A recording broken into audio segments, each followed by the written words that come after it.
Second question, if cos theta plus root 3 sin theta is equal to, then find the value of theta. Here thetas are given in the option is in radian form. So pi by 6 is 30 degree, pi by 3 is 60 degree, 2 pi by 3 and pi by 2 is 90 degree. So we need to convert this in a equation form. So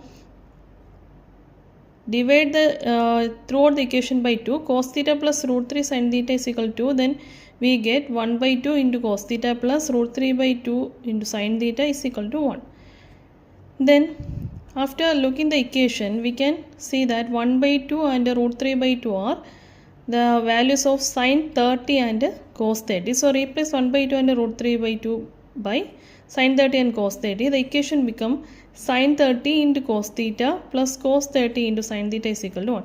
This is of the form of sin x into cos y plus cos x into sin y. It is equal to sin of x plus y. Rewrite sin of 30 plus theta is equal to 1. Then we know 1 is equal to sin 90. Then again 1 can be replaced by sin 90. Sin 30 plus theta is equal to sin 90. Equating the theta parts. 30 plus theta is equal to 90. So theta is equal to 90 minus 30 or theta is equal to 60 degree. In radian form it can be written as pi by 3. Thank you.